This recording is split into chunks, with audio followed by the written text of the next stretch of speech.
ሰላም ሰላም ዩናይትዳውያን እንዴት ናችሁ? ተወዳጆች ክረምት እንዴት ይዟችኋል? ኢትዮጵያ ውስጥ ያላችሁ ማለቴ ነው። የዝውውር መስኮቱስ እንዴት ይዟችኋል? ክረምቱም ቀዘቀዘ፣ የዝውውር መስኮቱም ዩናይትድ ቀዝቅዟል። በእርግጥ የሆኑ አዳዲስ ነገሮች ይኖራሉ ተብሎ ይገመታሉ። በተለይ ዛሬ አንድ መረጃ አለ፣ በጣም ወሳኝ የሆነ መረጃ እነግራችኋለሁ። ነገ ወይ ተነገ ወዲያ በዩናይትድ ይፋ ሊደረግ የሚችል አንድ ሄርዊጎ ይኖራል ተብሎ እየተጠበቀ ነው ያለው። ይህንን ሄርዊጎ ማን ነው ያለው? ምንጩስ በጣም ታማኝ ነው ወይ የሚለውን እና ምን ሊሆን ይችላል የሚለውን እንዲሁ ጥቆማ ልሰጣችሁ ሞክራለሁ። ነገ ወይ ተነገ ወዲያ የሆነ ሄርዊጎ ሊኖር ይችላል። ምን አይነት ሄርዊጎ ነው? ዝውውር ነው ወይስ ደግሞ አስተዳደራዊ ነው ወይስ ደግሞ እንግዲህ ምን አይነት ይዘት አለው የሚለውን ነገር ጥቆማ እሰጣችኋለሁ። ብቻ አብራችሁኝ ትቆያላችሁ ማለት ነው። ምክንያቱም ዩናይትድ ከዚህ በኋላ የሚተኛበት ጊዜ አይደለም። አሁን የጥድፊያ ጊዜ ነው። 9 የአካዳሚ ተጫዋቾች ዩናይትድ ኮንትራት አስፈርሟል። ግን ያልፈረሙ 2 ተጫዋቾች አሉ። በጣም አሳሳቢ ነው። ታለንት ያላቸው ልጆች ማናቸው እነግራችኋለን። በመጨረሻም የዩናይትድ ተሰጥኦ ያለው ተጫዋች ክለቡን ለቋል። ይሄ ተጫዋች ወዴት አመራ? እንዴት ነው ያመራው? በቋሚ ነው በውሰት ነው? እንዴት አድርገው ተጫዋቹን ዩናይትዶች ለቀቁት? ትልቅ ታለንት ያለው ልጅ ነው። ስለዚህም ተጫዋች ዝውውር የምነግራችሁ ነው የሚሆነው። በነገራችሁ ላይ የዩናይትድን የትላንት ጨዋታ አልዘነጋሁትም። ስለ ጨዋታው ማነሳላችሁ ሀሳብ አለ። በጨዋታው ዙሪያ በመጀመሪያው ክፍል እንደውም የምናወራው ስለ ማንቸስተር ዩናይትድ ቲም የትላንት ጨዋታና አጠቃላይ በቡድን ውስጥ ስላለው መንፈስ ይሆናል። ዩናይትድ በጣም መነሳሳት ላይ ይገኛል። ቤተሰቦች እንደተመለከታችሁት ቲሙ ጨዋታ ላይ ብቻ ሳይሆን የተሻሻለ የሚመስለው በጣም ፈጣን ለአይን የሚማርኩ እንቅስቃሴዎችን ብቻ የሚያደርግ ቡድን አይደለም። ልምምድ ሲሰሩ ሪዮ ፈርዲናንድ ፕሮግራም ሰርቶ ነበር። ልምምድ ቦታ ላይ ተገኝቶ የቲሙ ስፕሪት በዩናይትድ ታሪክ ተመልክቼ የማላውቀው ከፍተኛ የሆነ ቲም ስፕሪት ያለው ቡድን ዩናይትድ ሆኗል። ተጫዋቾቹ ያላቸው በራስ መተማመን፣ መግባባት ለየት ያለ ነው ብሎ ፈርዲናንድ ተናግሯል እና ቀጣይ ሲዝን የሆነ ነገር ጠብቆ ከዩናይትድ እያለን ነው። ለማንኛውም ስለ ቡድናችን አንዳንድ ጉዳዮችን የምንል ነው የሚሆነው። የትላንት ጨዋታውን ዩናይትድ እያነሳል። አማካይ የዝውውር ዜና እና በተከላካይ ቦታ ላይ እንዲሁ መረጃዎችን ይዘንላቸዋል። አማካይ ቦታ ላይ ለምሳሌ ካርሎስ ባሌባ ጉዳቱ ብዛም ነው ተብሏል እና ተጫዋቹ የሚሸጥበት ዋጋ ሁሉ ቀንሶ አሁን አይ ቲንክ ብራይተኖች ሊሸጡት ይመስላል። ተስፋ የሚሰጥ ወሬ ነው። በካርሎስ ባሌባ ዝውውር ጉዳይ ላይ ያስክላችሁ ትሰሙታላችሁ። ከዛ ውጪ ተከላካይ በተመለከተ ዘአትሌቲክ በማይልስ ሉዊስ ስኬሊ ዝውውር ዙሪያ እውነቱን እኔ ይዣለሁ በሚል ተጫዋቹ በዩናይትድ ዝውውሩ ላይ ኦንና ኦፍ የሆነበት ምክንያት ይሄ ነው ሲል እውነታው የቱ ጋር እንደሆነ ዘአትሌቲክ እና ዴይሊ ሜል ፍንጭ ሰጥተውናል። እሱን ዛሬ ነግራችኋለሁ። ትላንት በሰፊው አይተናል። የሆነ ሰው የዋሸን ነው ብለን ማን እንደዋሸ አሁን በግልጽ የታወቀ ነው የሚመስለው። እውነት ማይልስ ሉዊስ ስኬሊ ወደ ዩናይትድ የመምጣት እድል አለው? ምላሽ ታገኛላችሁ። የሉዊስ ሆል ጉዳይም እንደተጠበቀ ይሆናል። ምክንያቱም ተጫዋቹ የልቀቁኝ ደብዳቤ ለኒውካስል ዩናይትዶች በቃ ወደ ማንቸስተር ዩናይትድ መሄድ እፈልጋለሁ ልቀቁኝ ሁሉ ለማለት ተጫዋቹ ተዘጋጅቷል። እንደውም ዘሰን ጋዜጣ አቅርቧል።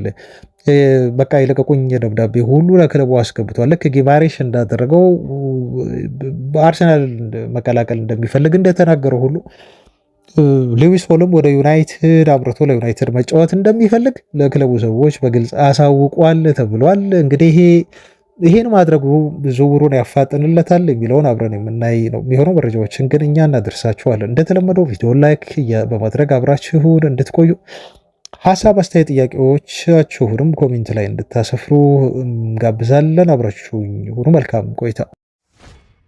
የማንቸስተር ዩናይትድ የፕሪሲዝን ጨዋታ ትላንት ቀጥሎ ተደርጎ ነበር እና በትላንቱ ጨዋታ ላይ የታዘብናቸውን ስለ ቡድናችን እንደው ማውራት ማሞገስ ያለብንን ነገር ስለ ጨዋታው አንዳንድ ነገሮችን ማለት ያሉብንን ጉዳዮች አሁን እንመልከት። በመጀመሪያው ክፍል ዩናይትድ ትላንት አንዳቻ አጠናቆ በፔናልቲ አሸንፎ እንደው የፕሪሲዝኑን ዋንጫ ወስዷል።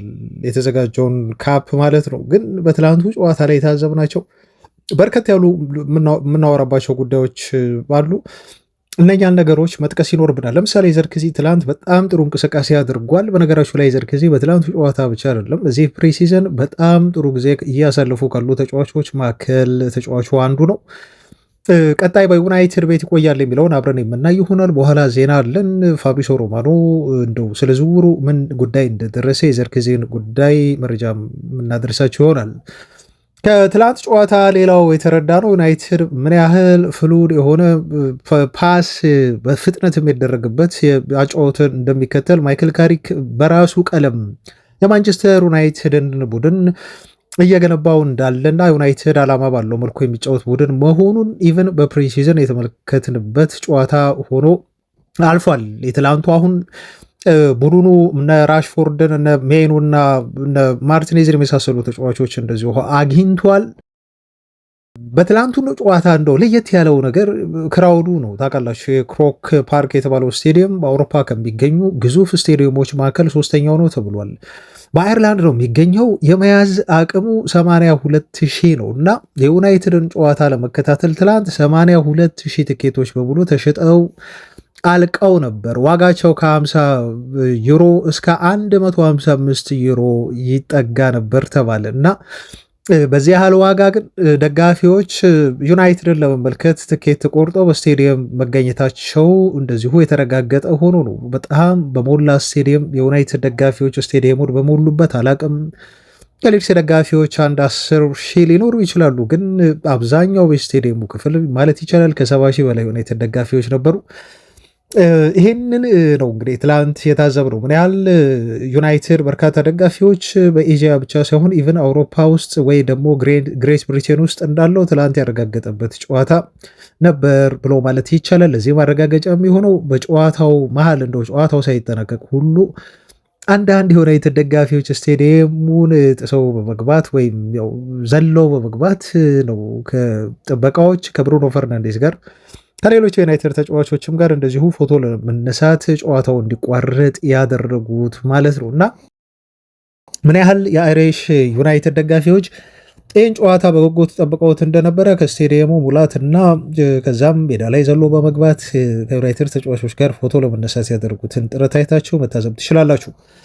ስለ ትላንት ጨዋታ ተዘብታችን እንደ አንዳንድ ነገሮችን ካነሳን አይቀር የብሪያን እምቡሞ ዓመት ነው ብያቸዋለሁ ከሳምንታት በፊት ቀደም ብዬ። ይሄ ተጫዋች በጣም ጠንክሮ እየሰራ ነው። በቀጣይ ሲዝን የብሪያን እምቡሞ ሲዝን ይሆናል የሚል ግምቴን አስፍሬ ትላንትም በተመሳሳይ መልኩ ብሪያን እምቡሞ ለማንቸስተር ዩናይትድ ጎል መቆጠር በጣም ምክንያት ሆኗል። ዘርክዚ ጎሉን ቢያስቆጥረውም ከሱ በፊት ግን ኳሷን እንደው ይዞ የሄደበት መንገድና በአጠቃላይ ደግሞ ጨዋታው ላይ ያደረገው እንቅስቃሴ ትላንትም ለጎል የቀረቡ ጥሩ ሙከራዎችን አድርጎ ነበርና ዓመቱ የብሪያን እምቡሞ ነው እንድል ሆኛለሁ። በባለፉት የዩናይትድ 3 ጨዋታዎች ላይ ተጫዋቹ 4 ያህል ጎል ወይም ደግሞ እንደው አሲስት አድርጓል ማለት ነው። ከአራቱ ጎሎች ማለት ነው በዩናይትድ ፕሪሲዝን ያለፉት 3 ጨዋታዎች ምን ያህል ተጫዋቹ በጣም ጥሩ ብቃት ላይ እንዳለ የሚያመላክት ነው። ከብሪያን እምቡሞ በዚህ ሲዝን ጥሩ ነገር እንጠብቃለን። ሙሉ ፕሪሲዝን ከዩናይትድ ጋር ማሳለፉ ተጫዋቹ እንደጠቀመውና ያው እውነተኛው ውድድር ሲጀመር ይሄ ብቃቱን አስጠብቆ ይቀጥላል የሚል እምነት በግሌ ያለኝ። ሌላው የመጀመሪያ ዩናይትድ ጨዋታውን ያደረገው ቶምሰን ነው። ቶምሰን ተቀይሮ ትላንት ገብቷል። በእርግጥ በጣም ብዙ ደቂቃ አይደለም ተጫዋቹ የተጫወተው፣ ግን ደግሞ ተቀይሮ በገባባቸው ጥቂት ደቂቃዎች ተጫዋቹ ምን ያህል ፖቴንሻል ያለው ልጅ እንደሆነ አሳይቶናል። ምክንያቱም ተጫዋቹ ቀጥተኛ ነው። ተጫዋቹ እድሜው ገና ነው እንደምታውቁት። በዛ ላይ ደግሞ እያንዳንዱን ተከላካይ ለማለፍና ኳስ ወደፊት ለመጫወት ጥረት የሚያደርግ ታይፒካል የሆነ የክንፍ መስመር ተጫዋች እንደሆነ ጭርፍታውን ነው ትላንት ያሳየን። ይሄ ተጫዋች በዩናይትድ ዋናው ቡድን ውስጥ በደንብ እንደሚቆይ እና ለዩናይትድ አንደር 21 የተጫወተ ከዋናው ቡድን ጋር ደግሞ ሆኖ በተለይ ማርከስ ራሽፎርድ የሚቆይ ከሆነ ተጫዋቹ የመጫወት ጊዜ ብዙ ላይ ያገኝ ይችላል። ግን ማርከስ ራሽፎርድ ምናልባት አሁንም እድል ስላለው የመልቀቅ የሚለቅ ከሆነ ቶምሰን በዩናይትድ ዋናው ቡድን ውስጥ ብዙ የመቆየት እድል ሊኖረው ይችላል። ትላንት ለማንኛውም በጣም ተስፋ ሰጪ ጥቂት ደቂቃዎችን እንቅስቃሴ አድርጓል። ቶምሰን የመጀመሪያ ዩናይትድ ጨዋታውን የከወነበት ነው። በትላንቱ ጨዋታ ላይ ደግሞ ያው እንደተለመደው የሊፍ ፍሌቸር ልጆች መነጋገሪያ ናቸው። በዩናይትድ የፕሪሲዝን ቱር ላይ ብዙ መነጋገሪያ ሆነዋል። አሁንም መነጋገሪያነታቸውን ቀጥለዋል። በእርግጥ እነኚህ ሁለት መንትያ ተጫዋቾች ፖቴንሻል እንዳላቸው ግልጽ ነው። ግን ደግሞ ትላንት አንድ ጎል የተቆጠረው በታይለር ፍሌቸር ስህተት ነው። አማካይ ቦታ ላይ ተጫዋቹ ትራክ ማድረግ አልቻለም። በእርግጥ የዩናይትድ ተከላካዮች መዘናጋት፣ ቶሎ ሪከቨር እንዲሁ አለማድረግ ለጎሏ መቆጠር ምክንያት ሆኖ ሊሆን ይችላል። ግን ደግሞ ስህተቱን ዝም ብሎ ማለፍም አይቻልም። ለጎሉ መቆጠር ምክንያት ስለነበር በዚህ ተጫዋች ዙሪያ በታይለንድ ፍሌሸር ዙሪያ አንዳንድ የዩናይትድ ደጋፊዎች ምን ነው ዩናይትድ እንደው ዝምድና አጥቅቷቸው ነው ወይ የፍሌሸር ልጆች ስለሆኑ ለነኚህ ተጫዋቾች እድል የሚሰጡት ብለው ደጋፊዎች ቢቃወሙ ጥያቄ የሚያነሱ አሉ። ፖቴንሻል እንዳላቸው ደግሞ በደንብ የሚናገሩም አሉ። በእርግጥ ፖቴንሻል እንዳላቸው ያስታውቃል። ግን ደግሞ ለዩናይትድ ዋናው ቡድን ስኳድ ይመጥናሉ የሚለው ጥያቄ ምልክት ውስጥ የሚወርቅ ነው። አነጋጋሪ ነገር ነው። ጋሪ ኔቭል ይህን የጠቀሰው ትላንት ከጨዋታው መጠናቀቅ በኋላ በፕሪሲዝን ላይ አሰልጣኝህ በአንተ ላይ እምነት ጥሎ ታዳጊ ሆነ በእንደዚህ አይነት መልኩ የመጫወት እድል ሲሰጥ ይህን የመጫወት እድል በአግባቡ መጠቀም መቻል ይኖርብሃል። ነገር ግን እነኚህ ተጫዋቾች በተለይ ታይለር ፍሌቸርን ያለው በአንዳንድ ሁኔታዎች ላይ ፖዚሽኑን ለቆ ስመለከተው ነበር በተደጋጋሚ ብሏል እና ዛሬም ደግሞ ለጎሉ መቆጠር ምክንያት የነበረው የሱ ስህተት ነው ብሏል።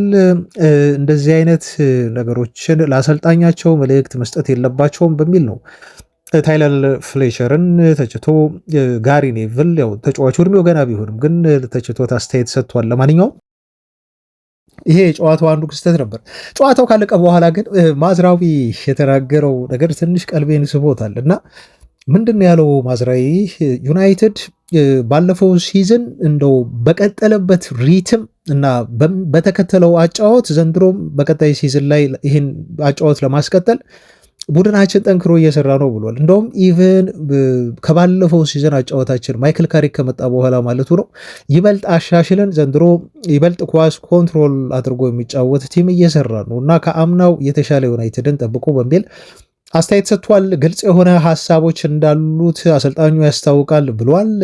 እንዴት አድርገን መጫወት እንዳለብን አሁንም በግልጽ ሁላችንም እናውቃለን ሲል ነው ከጨዋታው መጠናቀቅ በኋላ ማዝራዊ አስተያየቱን እየሰጠው። ኢቨን በወዳጅነት ጨዋታዎች ይላል ዘርክዚ እንዴት መጫወት እንዳለብን እንዴት መንቀሳቀስ እንዳለብን እናውቃለን። ይህንን ደግሞ በባለፉት ጨዋታዎች ላይ አሳይተናል። በጣም እንደው ለተመልካች ኢንጆየብል የሆኑ ሞመንቶችን ወይም የእግር ኳስ እንቅስቃሴዎችን ሜዳ ላይ ማሳየት ይችለናል።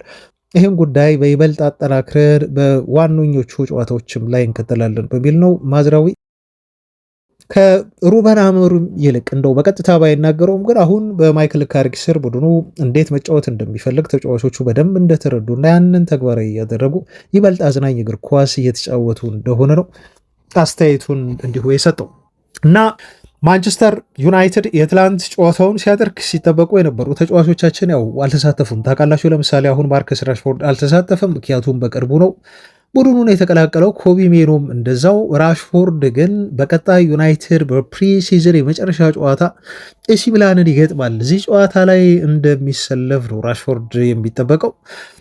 ስለ ራሽፎርድ ተጠይቆ ነበር ማይክል ካሪክም ራሽፎርድ የኛ ተጫዋች ነው፣ አሁን እሱ ወደ ቤቱ ተመልሷል፣ እሱ መመለሱ በጣም ጠቃሚ ነው ለኛ፣ ምክንያቱም ይህን ተጫዋች እኔ ቀደም ብዬ አውቀዋለሁ፣ አብረን ያው በዩናይትድ ቤት ተጫውተናል ነው ቢለው ካሪክ።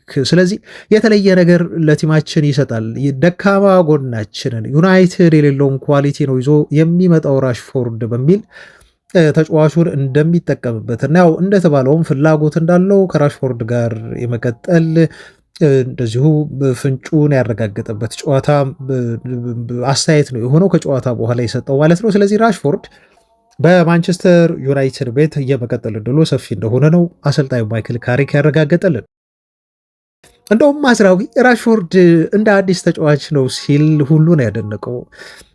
ይሄ ተጫዋች ክለቡን የማይለቅ ከሆነ አለ ክለቡን ካለቀቀ ማርከስ ራሽፎርድ እንደ ትልቅ ተጫዋች ወይም ደግሞ እንደ አዲስ ተጫዋች ነው ሁላችንም የምንቆጥረው ሲል ቡድኑን እንደሚጠቅም ናዝራዊ ተናግሯል።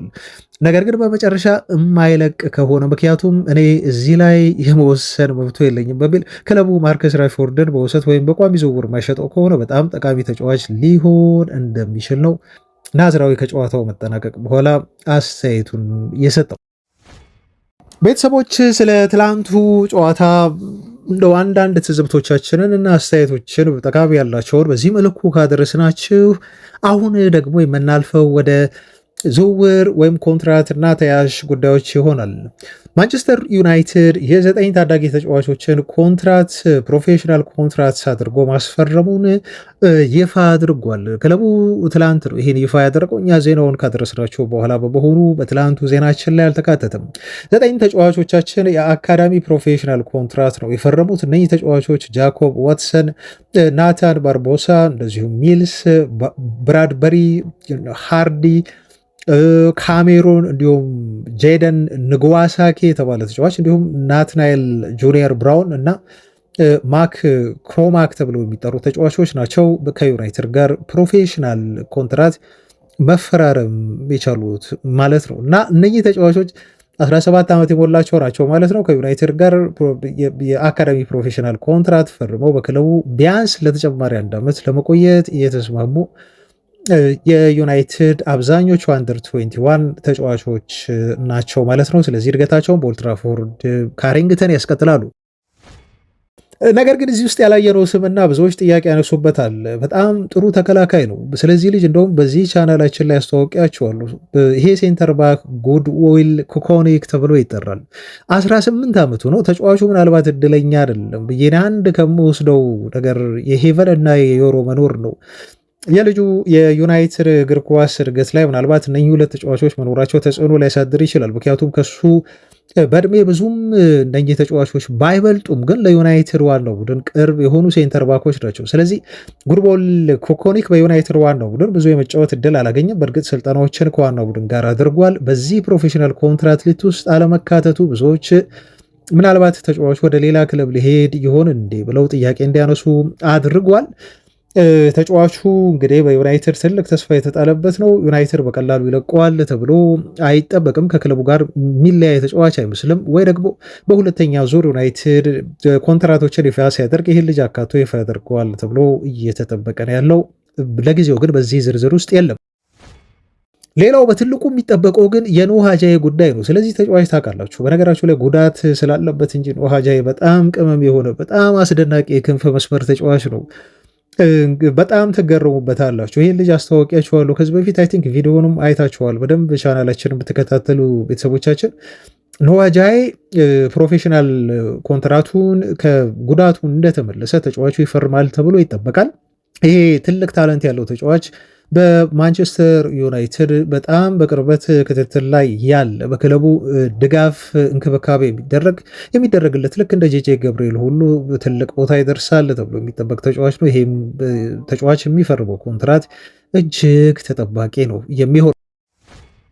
ከአካዳሚ ዜና እንደዚሁ ሳንወጣ በእርግጥ የዋና ቡድን ተጫዋች ነው። አካዳሚ ብለን ይሄ ልጅ ማለት አንችልም። ኢታን ዊሊያምስ ተብሎ ይጠራል። ይሄ የአጥቂ መስመር ተጫዋች ማንቸስተር ዩናይትድን ለቆ ወደ ሊግ ዋን ክለብ ፒተርስበርግ ማምራቱ ተረጋግጧል። ከሻምፒዮንሺፕ በታች ያለ ክለብ ነው። ይህን ክለብ እንግዲህ መቀላቀሉ አሁን ተረጋግጧል። ግን በሽያጭ ይሁን በውሰት ይሁን እዚህ ጋር በግልጽ የተቀመጠ ነገር የለም። ምናልባት በጣም አስፈላጊ ከሆነ ወደፊት አጣርተን እነግራችኋለን። በዩናይትድ የዋናው የአሁኑ ቡድን ውስጥ ግን ተካቶ ሲጫወት የነበረ በተለይ አብዛኛውን ጊዜ ከዩናይትድ አንደር 21 ጋር ሲያሳልፍ የነበረ ግን በአንዳንድ ወቅቶች ደግሞ ከዋናው ቡድን ጋር ጥሪ ቀርቦለት ልምምድ እየሰራ እንዲሁም አንዳንድ ጨዋታዎችን ሲያደርግ የተመለከትነው ተጫዋች ነው። ስለዚህ አሁን ወደ ሊግ ዋን ክለብ ፒተርስበርግ ተጫዋቹ ያመራል ማለት ነው። እሱ ብቻ አይደለም። የዝውውር መስኮቱ ከመዘጋቱ በፊት በነገራችሁ ላይ እነ ሃሪ አማስን ጨምሮ በተለይ ዩናይትድ የግራ ተከላካይ የሚያስፈርም ከሆነ ሌሎችም ተጫዋቾች እንዲሁ ወደ ሌሎች ክለቦች አብዛኞቹ በውሰት አንዳንዶቹ ደግሞ በቋሚ ዝውውር አማስን ጨምሮ ዩናይትድን ይለቃሉ ተብሎ ይጠበቃል። ቺዶ ኦቢ ይለቃሉ ተብሎ ከሚጠበቁ ተጫዋቾች መካከል አንዱ ነው።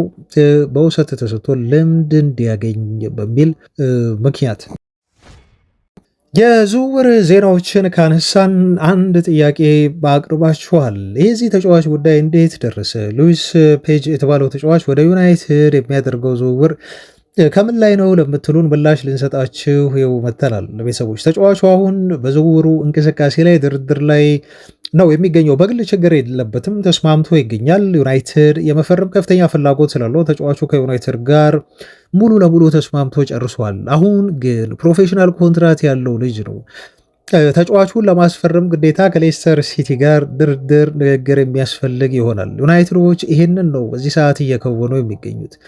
ተጫዋቹ ምናልባት እንደው ወደ 10 ሚሊዮን ፓውንድ አካባቢ ወጥቶበት ወደ ዩናይትድ ሊመጣ ይችላል ካለው ትልቅ የሆነ ፖቴንሻል አንጻር እና ልጁ አንዳንድ የግል ሽልማቶችን ያገኘው በግል ሌስተር ሲቲ እንደው ቢወርድም ግን ጥሩ እንቅስቃሴ ማድረግ የቻለ እና ይሄ እንቅስቃሴው ደግሞ ሪኮግናይዝ የተደረገለት ተጫዋች ነው። በዛ ምክንያት ሌስተሮች ልጁን በቀላሉ አይለቁትም። ስለዚህ ከዩናይትድ ጋር ጠንከር ያለ ድርድር፣ ንግግር በማድረግ ላይ ይገኛሉ። ለዩናይትድ ትልቁ አድቫንቴጅ ልጁ በአርሰናል፣ አስቶን ቪላ የሚፈለግ ተጫዋች ቢሆንም ግን ዩናይትድን ብቻ ብሎ መምረጡ ለዩናይትድ አድቫንቴጅ የሚሰጥ ይሆናል። ለሌስተር ሲቲ ደግሞ ለድርድር እንዲጠነክሩ የሚያደርጋቸው ሌሎች ክለቦች ልጁን ስለሚፈልጉት እንደው ዩናይትድም ከነሱ ጋር ተፎካክሮ እንዲያስፈርሙት ነው ሌስተሮች የሚፈልጉት። ምክንያቱም ዞሮ ዞሮ የተጫዋቹን መሸጫ ዋጋ ከፍ ማድረግ ስለሚፈልጉ ወይም ደግሞ ቶተንሃሞች ቶምሰንን ለዩናይትድ እንደሸጡት ሁሉ ከወደፊት ሽያጩ 20 በመቶ አይነት አንቀጾችን በማካተት የወደፊት ጥቅም ለማግኘት ጥረት ስለሚያደርጉ ዝውውሩ በቀላሉ ይሆናል ተብሎ አይጠበቅም። ምንም እንኳን አጠቃላይ የመሸጫ ዋጋው ይሄን ያህል ብዙ እና አስቸጋሪ ባይሆንም ለዩናይትድ። ስለዚህ የሉዊስ ፔጅ ዝውውር ጉዳይ በዚህ ሁኔታ ላይ ይገኛል ማለት ነው እና ዩናይትዶች ይህን ተጫዋች ማስፈረማቸው እርግጥ ነው በቀጣዮቹ ጥቂት ቀናት ውስጥ ምናልባት በቀጣዮቹ ሳምንት ዩናይትድ ተጫዋቹን ማስፈረሙን ይፋ ሊያደርገው ይችላል። ግን ጠንከር ያለ ድርድር ከሌስተር ሲቲ ጋር ማድረግ ይጠበቅበታል ተብሏል። ምክንያቱም ሌስተር ሲቲዎች የአካዳሚ ተጫዋቾቻቸውን በሙሉ እያጡ ነው የሚገኙት ወደ ሲቲ፣ ወደ ሌሎችም እንዲሁ ክለቦች ተጫዋቾቻቸው እየኮበለሉባቸው ይገኛል። ሌስተር ሲቲ በጣም ጥሩ ተጫዋቾችን ከአካዳሚ በማፍራት የሚታወቅ ክለብ ነው። አሁን ደግሞ እንደው ከሻምፒዮንሺፑ ወርደው ወደ ሊግ ዋን በመመለሳቸው ምክንያት ትልቅ የሆኑ ታለንቶች ያሏቸው ልጆቻቸው በሙሉ በትልልቆቹ የእንግሊዝ ክለቦች እየተቀራመቱ እየቀሟቸው ነው የሚገኘው። ዩናይትድም ከነኚህ ተጫዋቾች አንዱን ሊያገኝ እንደሆነ ነው በሉዊስ ፔጅ አማካኝነት እየተገለጸ ያለው። ዝውውሩ በቅርቡ ተጠናቆ ይፋ እንደሚሆን ይጠበቃል። የጆሹዋ ዘርክዚን ጉዳይ እንመልከት። ጆሹዋ ዘርክዚ ወደ ጁቬንትስ ዝውውር ያደርጋል ተብሎ ሲጠበቅ ነበር። በእርግጥ ይሄ ዝውውር እንቅስቃሴ የተራሩ መር አይደለም፣ የተጨበጠ ነው። ንግግሮች እየተደረጉ ነው ያሉት። ዘርክዚም በግል ከጁቬ ጋር እንደተስማማ ይታወቃል። ነገር ግን አሁን ጁቬንትስ ቤት ውስጥ ይህን ዝውውር ለማጠናቀቅ አንድ ነገር መከወን አለበት። ፋብሪሶ ሮማኖ በዩቲዩብ ቻናሉ ላይ ወጣና ስለዚህ ተጫዋች ዝውውር እንደዚህ ሲል ተናገርም። ጁቬዎች ተጫዋቹን ከማስፈረማቸው በፊት አንድ ተጫዋች ቢያንስ መሸጥ ይኖርባቸዋል ብሎ ነው የተናገረው እና በቀጣዮቹ ቀናት ውስጥ ምናልባት ጁቬንቱሶች አንድ መልቀቅ የሚፈልጉት ስትራይከር አለ። አይ ቲንክ ጆናታን ዴቪድ የሚባል ተጫዋች መሰለኝ፣ ስሙን ካልተሳሳትኩ ቤተሰቦች አጥቂ ነው። ይህን ተጫዋች ከለቀቁ በኋላ ነው እሱ ምትክ አድርገው የዩናይትዱን ዘርክዚ ለማምጣት ሙከራ የሚያደርጉት። በጣም ፑሽ እያደረጉ ነው ተብሏል።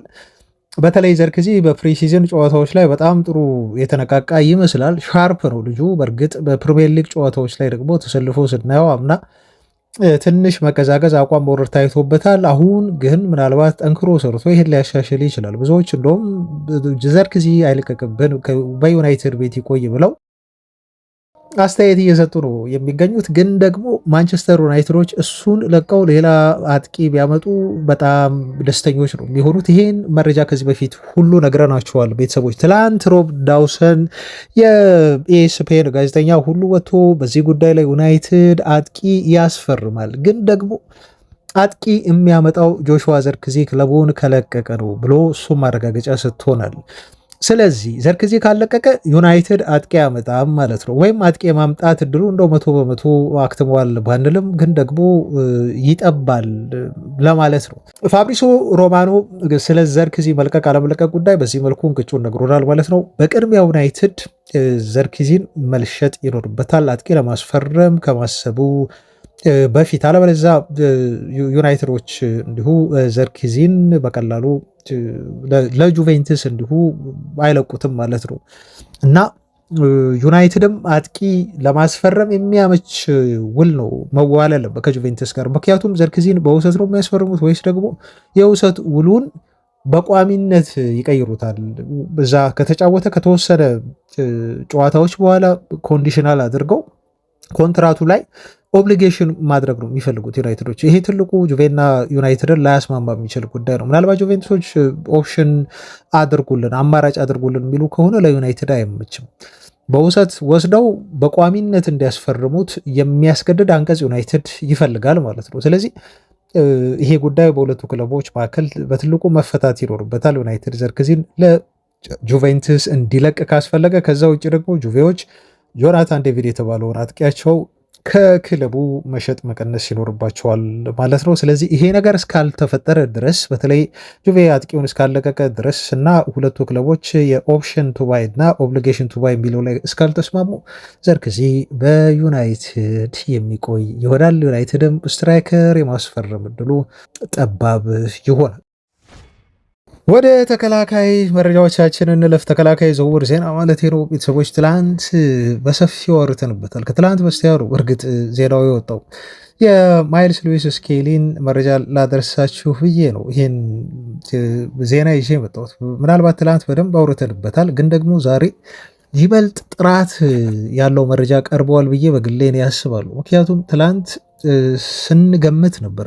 ለምንድን ነው የማይልስ ሉዊስ ስኬሊ ዜና የተቀያየረው የተገለባበጠው? ወዲያው ቀረበ ተባለ፣ ወዲያው ደግሞ ኦን ኤንድ ኦፍ ነው የሆነው ዝውውሩ ማለት ነው። ምክንያቱም አርሰናል አላቀረብነውም ብሎ ማስተባበያ ሰጠ ማለት ነው። ትላንት ለዚህ ምላሽ የሚሆን ታዲያ ሁለት ዴይሊ ሜል እና የአትሌቲክ ጸሐፊዎች መረጃ ይዘው ወጡ። አትሌቲክ እዚህ ላይ ምናልባት አረግላችኋለሁ ስክሪኑ ላይ መመልከት ትችላላችሁ። ዌብሳይት ውስጥ ገብታችሁ ፍሪ ነው ለማንበብም እንዲሁም የሚያስከፍል አይደለም። ስለዚህ ዘገባው ለምንድን ነው እዚህ ተጫዋች ላይ እንደው አርሰናል ያስተባበለው እና እውነታው የቱ ጋር ነው? የሆነ ሰው ዋሽቶናል ብዬ ስላችሁ ነበር እና ለዚህ ውሸት ምላሽ ነው የሰጠው የዛ አትሌቲክ ዘገባ እንዲሁም የዴሊ ሜል ዘገባ ማለት ነው። ምንድን ነው ያሉት የሚለውን እንመልከት። ምንድን ነው ያሉት መሰላችሁ?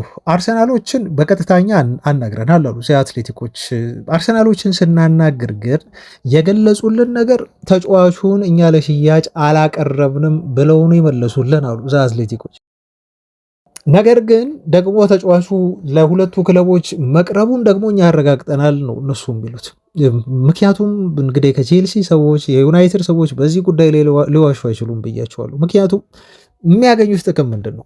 ማይልስ ሉዊስ ስኬሊ ለእኛ ቀርቦልናል ብለው አውርተው እንደው ይኸውላችሁ ውሸት የኤጀንት ወሬ ነው ብለን እንዳንድል ነው ምላችሁ። አሁን እንደዚህ ብለው የሚሉ ከሆነ ሊጠቀም የሚችለው አንድ ተጫዋቹ ነው። ለምን ካላችሁ ኮንትራት መፈረም የሚፈልግ ተጫዋች ከሆነ ስሙን ከሌላ ክለብ ጋር እያነሳችሁ እንደው ኮንትራት የሚሰጠውን ክለብ እያደናበራችሁ ልክ ቪኒሺየስ አርሰናል ላይ እንዳደረገው ኮንትራቱን ይፈርማል ማለት ነው። ልጁ ግን ኦልሬዲ ኮንትራት ፈርሟል። አምና ነው የፈረመው፣ የ5 ዓመት ኮንትራት ነው የፈረመው።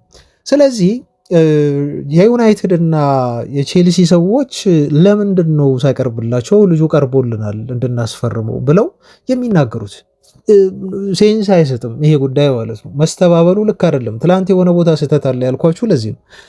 እና አሁን ምንድን ነው የሚለው አትሌቲክ እና ዴሊ ሜል የደረሱበት ነገር፣ እኔም ስመረምር ዘገባቸውን በደንብ ስመለከት የደመደምኩት ነገር አሁን ጥርጣሬ ነው ያደረገልኝ። ለምን ብትሉ ተጫዋቹ አርሰናል ይክዳል። አሁንም ቢሆን ተጫዋቹ በአርሰናል ቤት መቆየት ይፈልጋል። እርግጥ ነው፣ ምክንያቱም ያደገበት ክለብ ነው አርሰናል። የመጫወት እድል ሰጡትም አልሰጡትም ተጫዋቹ ደግሞ አሁን የመጫወት እድል እያገኘ ስለመጣ ቀጣይ ሲዝንም ተስፋ ያደርጋል። የትኛው ቦታ ላይ ያጫውቱታል እሱን አላቅም። ክለቡና አርቴታ ነው እሱን የሚወስኑት። ግን ደግሞ ማይልስ ሉዊስ ስኬሊ ከአርሰናል ቤት ገፍቶ መውጣት ደግሞ አይፈልግም። ከደጋፊዎች ጋር ያለው ሪሌሽን ታውቃላችሁ። የአካዳሚያችሁ ልጅ ነው እና ክለቡን እንደው ልቀቁኝ ብሎ ጉራ ክረዩ ብሎ አይነት ነገር የሚወጣ ልጅ አይደለም።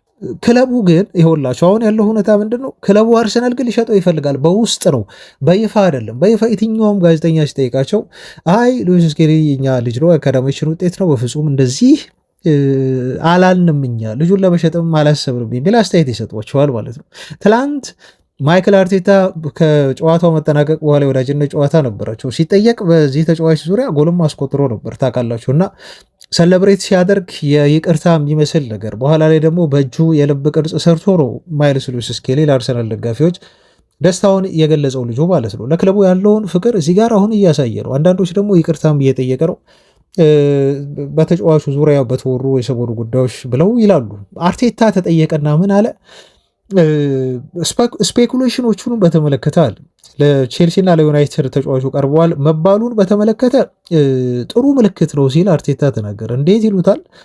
ይሄ ማለት ተጫዋቹ በእኛ በጣም ጥሩ ነገር እየሰራ እንደሆነና የብዙ ክለቦችን ትኩረት እንደሳበ ነው ያመላከተን። ስለዚህ በዚህ ጉዳይ እኛ ደስተኛ ነን ብሎ ነው ማለት ነው አርቴታ የተናገረው። አርቴታ አላስተባበለም። ይሄን ተጫዋች አንሸጠውም አላለም። ይህን ተጫዋች ለእነኚህ ክለቦች እኛ አላቀረብንም ሐሰት መረጃ ነው ብሎ አላለም። ግን እነኚህ ሁለት ክለቦች በእኛ ተጫዋች ላይ ፍላጎት ማሳደራቸው አለ ለእኛ እንደ ጥሩ ዜና ይቆጠራል አለ፣ ወይም እንደ ጥሩ ምልክት ይቆጠራል። ምክንያቱም ልጁ በእኛ ጋር ጥሩ እየሰራ ነው ማለት ነው ብሎ ነው አርቴታ በደፈናው የተናገረው ማለት ነው። አሁን ምንድን ነው የሚሉት በአርሰናል ወገን? አርሰናል በውስጥ መሸጥ ይፈልጋል፣ ምንም ጥያቄ የለውም። በእርግጠኝነት ዘአትሌቲክን መረጃውን ይሄ ነው ያለው። ምክንያቱም እነሱ ከፍተኛ ገንዘብ ስላወጡበት በማን ነው በጊማሬስ ዝውውር ላይ ያን ባላንስ ማድረግ ይፈልጋሉ። ሌሎች ተጫዋቾችን መሸጥ ፈልገዋል። ማርቲኔሊ እንዳሰቡት ብዙ ገንዘብ ሊያገኙ አልቻሉም። ጄሰስ ሊለቅላቸው አልቻሉም። ሌሎች መሸጥ የሚፈልጓቸው ተጫዋቾች እንደፈለጉ እየወጡላቸው አይደለም። ስለዚህ ሸጠው ወዲያው ሙሉ ትርፍ የሚያገኙበት እና ባላንስ ማድረግ የሚችሉት ሽታቸውን በዚህ ተጫዋች ብቻ ነው ማለት ነው፣ ሙሉ ትርፍ ስለሚሆን ማለት ነው። እና ክለቡ ልጁን መሸጥ ይፈልጋል ማለት ነው። ማይልስ ሉዊስ ስኬሊ አሁን በጣም መውጣት ይፈልጋል ከአርሰናል የሚለው እንደው አስተማማኝ ነገር ግን አይደለም። አርሰናል እንሸጣለን በቃ ተደራደር ውጣ ልቀቅ ቢሉት ግን ልጁ ከመልቀቅ ወደኋላ የሚል ልጅ አይደለም። ምክንያቱም ሌላ ቦታ መጫወት ይፈልጋል ማለት ነው። እና ከትላንት መረጃ የተረዳሁት ነገር ምን መሰላችሁ? አርሰናሎች ጥያቄ ለመቀበል ፈቃደኛ ናቸው። የተጫዋቹን ዝውውር በተመለከተ ጥያቄ ይቀበላሉ። ግን አንድ ዩናይትድ አሁን አግሬሲቭሊ እንዳይሄድበት የሚያደርግ ነገር ለዝውውሩ 45 አይደለም የተባለው ከ45 በላይ ከፍተኛ የዝውውር ገንዘብ አርሰናል ሊጠይቅ ይችላል። 60ም ሊሆን ይችላል፣ አላውቅም 70ም ሊሆን ይችላል። ይህን ተጫዋች በቀላሉ አርሰናሎች አይለቁትም። ምክንያቱም ማርኬቱን አይተዋል፣ ልጁ አሁን ያለበትን ነገር አይተዋል፣ ፖቴንሻሉን ያውቃሉ። ከአርሰናል ደጋፊዎች በጣም ከፍተኛ ተቃውሞ ሊቀርብባቸው ይችላሉ። ስለዚህ ጥሩ ዋጋ ይጠይቃሉ። ዩናይትድ ደግሞ እዚህ ላይ ታውቃላችሁ እጄን እግሬን ወገቤን ነው የሚለው ገንዘብ ላይ ሲነሳ ማለት አንዱ ትልቁ ነገር ይሄ ነው። ዩናይትድ ሉዊስ ሆል ላይ እንዲያዘነብል እና ወደዛ እንዲያተኩር ያደረገው ነገር እና ይህንን ያስፈርሙት ጥያቄ ዩናይትድ እና ቼልሲ ውድቅ አደረጉ የተባለበት ምክንያት ተጫዋቹ ከፍተኛ ገንዘብ ለዝውውር ይጠይቅበታል ተብሎ ስለታመነ ነው። ማን ነው ያቀረበው ይህን ተጫዋች ለቼልሲ እና ለዩናይትድ ካላችሁ ደግሞ ወኪሎቹ ናቸው። ይህን ዴይሊ ሜል ጋዜጣ በደንብ አድርጎ ጽፎታል። ኢንተርሚዲያሪስ ብሎታል። ኢንተርሚዲያሪዎች አንድን ተጫዋች ዝም ብለው አይደለም ያቀርቡት። ምክንያቱም ከአርሰናል ወገን ግፉበት፣ ሂዱበት፣ አረንጓዴ መብራት ባይሰጣቸው ልጁ ሊለቅ ይችላል፣ ግን በዚህ ያህል ገንዘብ ብቻ ነው የሚለቀው ተብለው ስለተነገራቸው ያንን ነገር ይዘው ነው እነሱ ተጫዋቹን የሚገዛ ክለብ እያፈላለጉ የሚገኙት ማለት ነው። እና እውነቱ ያለው እዚህ ጋር ነው ቤተሰቦች፣ እውነታው ይሄ ነው። ይህን ተጫዋች ዝውውር በተመለከተ አሁን በዚህ ያህል ደረጃ ግልጽ ካደረግኩላችሁ ተጫዋቹ ለሽያጭ ቀርበዋል ማለት ነው። በተዘዋዋሪ አርሰናሎች አቅርበውታል። እና አሁን ግን ዩናይትድ ለምንድን ነው ይህን ተጫዋች ያልፈለገው እና በሉዊስ ሆል ላይ ትኩረት ያደረገው ብለን ካልን አንደኛ ውድ ነው። ምክንያቱም ለሉዊስ ስኬሊ 70 ሊጠራ ይችላል። ለኒውካስል ደግሞ እዚህ ጋር 65 እና 70 ሚሊዮን ፓውንድ ካወጣ ዩናይትድ ደግሞ ሉዊስ ሆልን ሊያገኘው ይችላል። ስለዚህ ዩናይትዶች ምንድን ነው ያሉት? የግራ ስፔሻሊስት የሆነ ተከላካይ ነው ምንፈልገው እንጂ እንደው ቨርሲቲሊቲው ጠቃሚ ቢሆንም ከሉዊስ ሆል ይልቅ የዳታ ዲፓርትመንቱ እነቪቪል በአጠቃላይ የዩናይትድ ሰዎች ክለቡ ውስጥ ያሉ ይሄ ምልመላ ላይ የሚሰሩ ሰዎች በሙሉ በአንድ ድምፅ የተስማሙት ሉዊስ ሆል ላይ ስለሆነ ነው ማለት ነው።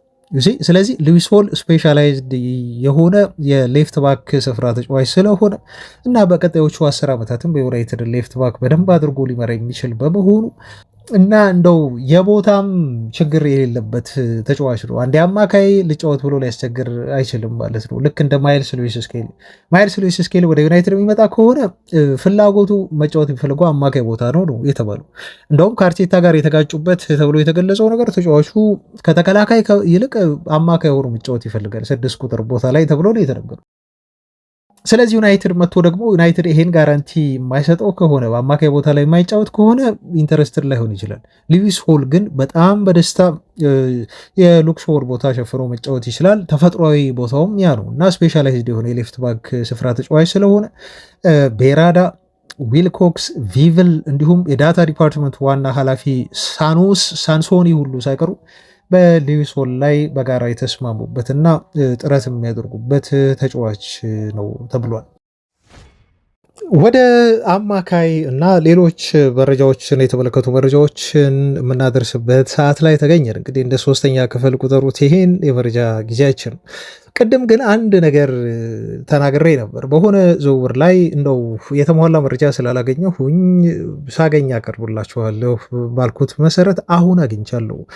እንደው ቼክ ሳደርግ ነበር ወጣ ብዬ አንዳንድ አዳዲስ ነገሮች ካሉ ቼክ በማደርግበት ሰዓት ነው የኢታን ዊሊያምስን ዝውውር በተመለከተ ዝርዝር መረጃ ያገኘሁት። ወደ ፒተርስብሮ ዩናይትድ ባደረገው ዝውውር ላይ ማንቸስተር ዩናይትድ በጣም ጥሩ የሆነ የዝውውር ክፍያ አግኝቷል ተብሏል። በቋሚ ዝውውር ነው የሄደው ማለት ነው፣ በውሰት አይደለም። ስለዚህ አዶንስን ጨምሮ እንዲሁም ጥሩ የሆነ የሽያጭ ገቢ እንዳገኘ ተገልጿል። 50 በመቶ ደግሞ ከወደፊት ሽያጩ እንደው እዛ ተሳክቶለት በትልቅ ብር ቢሸጥ ከሆነ ዩናይትድ ያገኛል። እንዲሁም ባይባክ ክሎዝ ዩናይትድ አካቷል ተብሏል። መልሶም ሊያስፈርመው ይችላል። ከዛ ውጭ ደግሞ የትኛውም ክለብ ተጫዋቹን ለማስፈረም የሚከፍለውን ገንዘብ ደግሞ ከፍሎ የማስፈረም የመጀመሪያ መብት ዩናይትድ አግኝተዋል ማለት ነው። ይሄም ምን ያህል ለኢታን ዊሊያምስ ዩናይትድ ትልቅ ቦታ እንዳላቸውና ይህን ተጫዋች ቫሊዩ እንደሚያደርጉት የሚያመላክት ነው። የቻሉትን በሙሉ አድርገው ነው አያችሁ ይህን ተጫዋች የሸጡት ማለት ነው። ስለዚህ ዩናይትድ በፊት ሲሰራ ከነበረው ስህተት አሁን ተምሯል። በክለቡ ውስጥ ያሉ ታለንት ያላቸውን ተጫዋቾች ዝም ብሎ በፈቀደ ከዚህ በኋላ ዩናይትድ የሚለቅ ክለብ ሳይሆን ልክ እንደ ሪያል ማድሪድ ሁሉ በባለፉት 4 ዓመታት በአካዳሚ ተጫዋቾች ሽያጭ ብቻ ወደፊት ምናልባት 400 ሚሊዮን ዩሮ ማድሪድ እንዳገኘው በባለፉት 4 ዓመታት ዩናይትድ ጥሩ የሆኑ ገቢዎችን በቀጣዮቹ ዓመታት ከአካዳሚ ተጫዋቾች ሽያጭ ራሱ ከሚሸጠው እንደዚሁም ተጫዋቾቹ ወደ ሌሎች ክለቦች በሚዘዋወሩበት ሰዓት በሚሸጡት ገንዘብ ዩናይትድ ገንዘብ ሊያገኝ ይችላል ማለት ነው።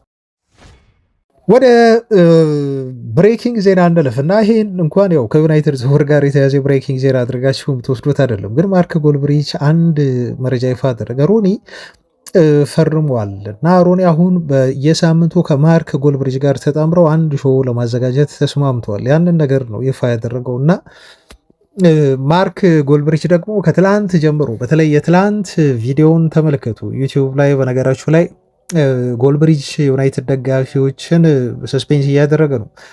አላቅም ምናልባት ከዚህ ጋር ከሮኒ ጋር የተፈራረመው ስምምነትን በተመለከተና አብረው ሊሰሩ መሆኑን አስመልክቶ ይሆን ሄርዊጎ አለ ብሎ ያለው ነገር ግን ደግሞ አሁን ዛሬ ርዕሱን ሳይ ቀጣይ ሄርዊጎም አለን አለ። ሮኒን አስፈርመናል፣ አብረን ልንሰራ ተስማምተናል አለ። ይሄ አንዱ ሄርዊጎ ነው። ቀጣይ ደግሞ ሄርዊጎ ይኖራል ብሎ ነው የገለጸው ማለት ነው። በትላንት ቪዲዮ ላይ የማርክ ጎልብሪጅን ቪዲዮ እጋብዛችኋለሁ። ዩቲዩብ ቻናሉ ላይ ሄዱና የትላንት ቪዲዮውን ስክሪንሹት ላስቀምጥላችሁ፣ ተምኔሉንም ገብታችሁ ሄዳችሁ እንድታዩት ማለት ነው። እና እዚህ አሁን ያስቀምጥኩላችሁ ምስሉ ላይ ስክሪኑ ላይ ያለው ቪዲዮ ላይ ከ23ኛው ደቂቃ ጀምሮ እስከ 25ኛው ደቂቃ ድረስ የተናገረውን አሳልፋችሁ ስሙትና አንድ ነገር ተናገረ። አሁን ይሄ ነገር ከዩናይትድ ዝውውር ጋር የተያዘ ይሁን አይሁን እርግጠኛ አይደሉም። በአንዳንድ ዝውውሮች ላይ ማርክ ጎልብሪች ጥሩ የሆኑ ሶርሶች አሉት። የኮኔን ዝውውር ትላንት ስነግራችሁ ምንድነው ያልኩት? ቤተሰቦች ዩናይትድ ለመጀመሪያ ጊዜ እንዳወራው ተጫዋቹን ያረጋገጠልን እሱ ነው። ቀድሟል ከሌሎች ትልልቅ ከምንላቸው ጋዜጠኞች ሁሉ ሳይቀር። ስለዚህ ሰም ሶርስ ኦፍ ኢንፎርሜሽን አለው። በሁሉም ተጫዋቾች እያልኩ አይደለም፣ ግን በአንዳንድ ተጫዋቾች እንደውም ከአንዳንድ ጋዜጠኞች በላይ መረጃ እያገኘ ይገኛል ማርክ ጎልብሪች። አንድ ነገር ግሌዘሮች ይፋ ያደርጋሉ አለ። ያ አናውንስ የሚያደርጉት ይፋ የሚያደርጉት ነገር ዛሬ አይሆንም ብሏል።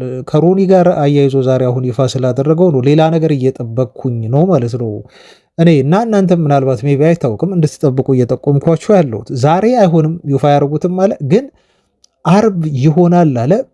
ከእሁድ ወደዚህም ይሆናል አለ። በአርብና ከእሁድ ወደዚህ ማለት እንግዲህ አይዶን ነው አላውቅም። በአርብና በቅዳሜ መካከል ነገና ተነገ ወዲያ አካባቢ ምናልባት በክለቡ በትልቁ ይፋ ሊደረግ የሚችል ነገር እንዳለ ነው የተናገረው ማለት ነው። ምንን በተመለከተ ነው? ዝውውርን በተመለከተ ነው። እንግዲህ ዩናይትድ አሁን ሰርፕራይዝ ያደርገን እየተመለከት ነው ዝውውር ላይ ነው፣ በዚህ ክረምት ላይ ማለት ነው። ወይ ደግሞ አናቅም እንግዲህ እነኚህ ኔስ አስተዳደሮች የሚያመጡት ነገር ምን እንደሆነ ማለት ነው። የክለቡ ወይ ከፊል ፓርት ተሽጦ ሊሆን ይችላል እንደ ሊቨርፑል ዊዶን ነው አናቅም። ወይ ሰርፕራይዝ የሆነው አዲሱ ፈራሚ ዝውውር ሊኖር ይችላል። ምናልባት በዛ መልኩም ሊሆን ይችላል አላቅም። ግን ኤኒዌይስ እንጠብቅ እና ነገና ተነገ ወዲያ ምን ክለቡ አናውንስ እንደሚያደርግ እንጠብቃለን ማለት ነው። እና ማርክ ጎልበሪች በዚህ መልኩ ፍንጭ ሊሰጠን ግን ሞክሯል። የሚናቅ ስላልሆነ ነው። ምክንያቱም የነዚህ ስንን መረጃ እያወራን ነው። እንኳን ለክለቡ ቅርብ የሆነውን የማርክ ጎልበሪችን መረጃ ማለት ነው። እና ምንጭህ ከየት ነው ወንጌ ካላችሁን ደግሞ ይኸው ስክሪኑ ላይ ያስቀመጥኩላችሁን ቪዲዮ የትላንቱን ነው። እሱን ሂዱና ከ23 እስከ 25ኛው ደቂቃ መመልከት ትችላላችሁ። በቀጥታ ወደ ዜናዎች ልለፍ። በእርግጥ ይህም ራሱን የቻለ ዜና ነው። የባሌባን ጉዳይ ነው አሁን የማየው። ለባሌባ በጣም እንግዲህ ቅርብ ነው የተባለ በእርግጥ በቀጥታ ለባሌባ ሳይሆን ከኒውካስል ጋር ግንኙነት ያለው እና በኒውካስል ዙሪያ የሚታመን ጋዜጠኛ ነው። ክሬግ ሆፕ ተብሎ ይጠራል። የዴይሊ ሜል ጋዜጠኛ ጸሐፊ ነው። ከዚህ በፊትም ብያቸው ይሆናል ስለዚህ ሰው ስላወራው። ባሌባን በተመለከተ ኒውካስሎች እንደሚፈልጉት አንድ መረጃ ይዞ ወጥቶ ነው ያላወቅነውን አዲስ ነገር ስለዚህ ተጫዋች ያሳወቀን። ሁለት ነገር አሳወቀን። አንደኛ ተጫዋቹ የደረሰበት የተባለው ጉዳት ይሄን ያህል የከፋ አይደለም፣ ስለዚህ ይመለሳል ተጫዋቹ አሁን ያለው። ተጫዋቹ ካልተጎዳና ጉዳቱ በጣም አስጊ ካልሆነ ደግሞ ስቲል ካርሎስ ባሌባን በማንቸስተር ዩናይትድ ሊስት ውስጥ ታገኙታላችሁ ማለት ነው። እና ጉዳቱ ምናልባት ዩናይትድን ከዚህ ተጫዋች ዝውውር እንደው እንዲገለል ያደርገዋል ተብሎ ቢታሰብም ግን አሁን ጉዳቱ ብዙ የከፋ ባለመሆኑ እና እንደተባለው ምናልባት 2-3 ወር የተባለው ነገር ተጫዋቹ በቅርቡ የሚመለስ ተጫዋች መሆኑ ዩናይትድ ዝውውሩ ላይ እንዲመለስበት ስለሚያደርገው መልሶ ከዩናይትድ ጋር ስሙ መያያዙ የሚቀጥል ይሆናል። ሌላው ትልቁ ያወጣው መረጃ ምንድን ነው? ተጫዋቹ ከ60 እስከ 65 ሚሊዮን ፓውንድ ሂሳብ ወደ ኒውካስል ሊሄድ ይችላል እና የተጫዋቹ ዋጋ አሁን ይሄ ነው ብሎ ነው እሱ የገለጸልን። ስለዚህ አምና ዩናይትድ ሊከፍል አስቦት ከነበረው ገንዘብ 10 ሚሊዮን ፓውንድ ቅናሽ ተጫዋቹን ዩናይትድ ማስፈረም ይችላል ማለት ነው። ኢማጂን ዩናይትድ አሁን ለተጫዋቹ ለመክፈል ፈቃደኛ ከሆነው ግን በ10-15 ሚሊዮን ፓውንድ ይበልጣል። ሆኖም ግን አምና ሲጠይቁበት ከነበረው 100 እና ከዛ በላይ ዋጋ ቀንሰው አሁን በ60 እና 65 ሚሊዮን ፓውንድ ካርሎስ ባሌባን ይሸጡታል ሲል ነው እሱ ይፋ ያደረገው። ኒውካስል እንደሚፈልገው ገልጿል። ልብ በሉ ቤተሰቦች፣ ኒውካስል ይፈልገዋል ብሎናል። እና ይሄ ተጫዋች አሁንም ማርኬቱ ላይ ነው የሚገኘው። በተለይ አሁን ብራይተኖች በራቸውን ክፍት አድርገዋል እና ከተጫዋቹ 100 ሚሊዮን ፓውንድ ዋጋ አውርደው ግን 60 እና 65 ሚሊዮን ፓውንድ ሂሳብ ሊለቁት ፈቃደኛ ናቸው ብሎ ክሬግ ሆፕ የተባለ ጋዜጠኛ ገለጸ ማለት ነው። እና አሁን ባሌባ በዩናይትድ ሊስት ውስጥ መልሶ ሊገባ ነው ማለት ነው። እና እስከ ዝውውር መዝጊያው ቀን ድረስ የሚፈጠረው ነገር አይታወቅም። በተለይ ዋጋው አሁን ተስፋ ሰጪ ነው። ጉዳቱም ብዙ ካልሆነ ብዙም ያርቀው ካልሆነ ይሄም ትልቅ ተስፋ ሰጪ ጉዳይ ነው ማለት ነው። በዛ ላይ ደግሞ የተጫዋቹ ፍላጎትን አትርሱ። ከዚህ በፊት ፋብሪሶ ሮማኖ ነግሮናል። በዩናይትድ ሰዎች እኮ እንደው ምን ነው ዘነጋችሁኝ ብሎ እኮ በወኪሉ አማካኝነት የዩናይትዶችን ቼክ የሚያደርግ ልጅ ነው ደውሎ ማለት ነው። እንዴት ነው ዝውውሬ እንዴት አደረጋችሁት ዝም አላችሁ ሆይ በሚል በወኪሎቹ አማካኝነት በተደጋጋሚ ጊዜ ለማንቸስተር ዩናይትድ ሰዎች የሚያስታውስ ተጫዋች ነው። ምን ያህል ዩናይትድን ለመቀላቀል እና ለክለቡን ማሊያ ለብሶ ለመጫወት ከፍተኛ ፍላጎት ያለው ልጅ መሆኑን ባሌባ በዚህ ታውቃላችሁ።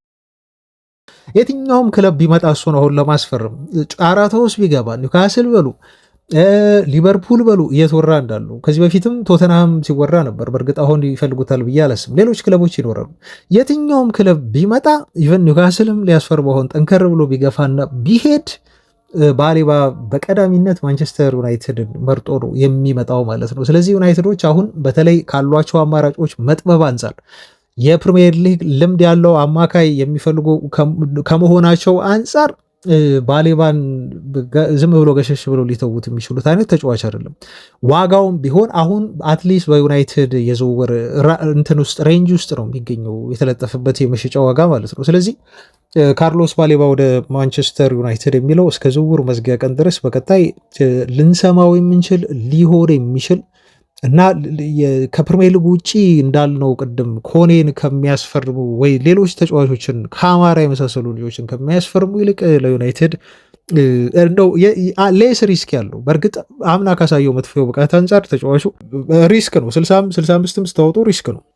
አልደገመውም የካቻምናውን ብቃት ልጁ ግን አይምሮ ከዩናይትድ ጋር ስለነበረና ዝውውሩን ስላልፈቀዱለት በጣም አግሬሲቭሊ ወደ ዩናይትድ እንዲለቁት ፈልጎ ስለነበረ በግጭት ምክንያት ነው ተጫዋቹ ጥሩ ያልተንቀሳቀሰው ተብሎ ነው የሚታሰበው። እና በጣም እርግጠኛ ነኝ ይህ ልጅ ወደ ዩናይትድ ቢመጣ ታለንቱ ስላለው ልጁ በዛ ላይ ለክለቡ የመጫወት እንትን አለው፣ ለባጁ ፍቅር አለው እና ዩናይትድን ሲያለም የቆየ ልጅ ነው። ስቲል አሁንም የሚያለም ልጅ ነው። አምና የተስማማበትን የኮንትራት ስምምነት የሚያከብር እና በዛ ኮንትራት ስምምነት ዩናይትድን ለመቀላቀል ተስፋ አደርጋለሁ ብሎ የሚጠብቅ ልጅ ነው ማለት ነው። ስለዚህ ይህን ልጅ አመጣችሁ ማለት እንኳን ታለንት ኖሮት ታለንትም ሳይኖረው ለክለቡ ደም የሚሰጥና ለክለቡ የሚፋየት ልጅ ስለሆነ ስኬታማ ለመሆን ይህን ያህል ይከብደዋል ብዬ እኔ በግሌ አላስብም። እና ዩናይትድ በተለይ አሁን የሚያስፈልገው ዲፌንሲቭ ሚድፊልድ ነው። ታውቃላችሁ ያሉት አማራጮች ከእንግሊዝ ውጭ ያሉ ናቸው። እነሱም ቢሆን የራሳቸው ሪስክ አላቸው። ወቅታዊ ብቃታቸው ጥሩ ቢሆንም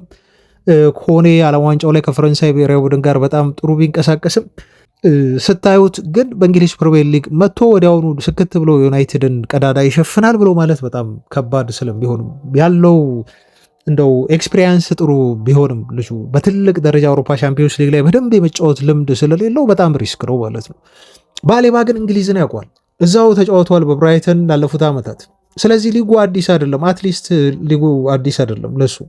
በዛ ላይ ደግሞ ዝውውሩን ፈልጎት ወዶ ፈቅዶና ዩናይትድን ብቻ ብሎ ነው የሚመጣው። ሲመጣ ደግሞ ጓደኞቹን ያገኛል ዩናይትድ ቤት ውስጥ ሌኒ ዮሮ አለ፣ የብሔራዊ ቡድን አጋሩ አለ፣ ብሪያን ምቡሞ አለ። እነኚህ ሁሉ በዙሪያው የሚተዋወቁት ሰዎች ብሩኖ ፈርናንዴዝን ጨምሮ ሰፖርቲቭ ነው የሚሆኑት ለሱ በጣም ነው የሚደግፉት። እና ቶሎ የመላመድ ችግርና ቶሎ ብቃቱን አውጥቶ የማሳየት ችግር ልጁ አይኖርበትም።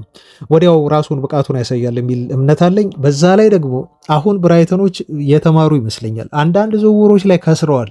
አንሸጥም ብለው ትዝ ካላችሁ የሆነ ስኮትላንድ ይመስለኝ አጥቂ ነበራቸው፣ ስሙ ጠፋብኝ። ካስታወሳችሁ ብትነግሩኝ ኮሜንት ላይ ደስ ይለኛል። እና ይሄን በጣም ተስፋ የተጣለበት አጥቂ ዩናይትድ ፈለገው የሆነ ጊዜ ተብሎ ሲወራ አይ ቲንክ ወደ ሮማ በውሰት ሰጥተውት አሁን የት እንዳለ አላውቅም፣ ወይ ተመልሶ ይሆናል። እና ልጁን ያንዴ ማይጠየቅ ብር ነው የጠየቁት፣ ወደ 80 ሚሊዮን ፓውንድ አካባቢ ምናምን ማለት ነው፣ የሆነ አጥቂ ማለት ነው። አሁን ልጁን ታዲያ ማን ይውሰደው? ልጁ ጎለበተ አደገ ምናምን ተብሎ ይሄኔ የት ይደርሳል ተብሎ ሲጠበቅ የነበረ ልጅ ታዲያ አሁን ብቃቱ ወርዶ ቀንሶ አይ ቲንክ በውሰት ሁሉ ተጫዋቹን የሚያስፈርምላቸው ክለብ ያጡ ነው የሚመስለኝ ማለት ነው ይሄ ልጅ። እና በባሌባም ጉዳይ ላይ አሁን 1 ዓመት ከጨመሩ ተጫዋቹ በዚህ ደስተኛ ሳይሆን ቀርቶ በ1 ዓመት ውስጥ ልጁን ኢቭን በ30 ሁሉ ላይ ሸጡት ይችላሉ ማለት። ከዛ በኋላ ኮንትራቱ 1 ዓመት ብቻ ይቀረዋል ማለት ነው። ይህን ሲዝን ካጠናቀቀ ከዛ 1 ዓመት ማለት ደግሞ 22 ዓመቱ ነው 23 ዓመቱ ነው ይሄ ልጅ ልብ በሉ። በ22 በ23 ዓመት ተጫዋቹ የትም መድረስ ይችላል። ከ2 ዓመት በኋላ ለየትኛውም ክለብ መፈረም ይችላል ልጁ።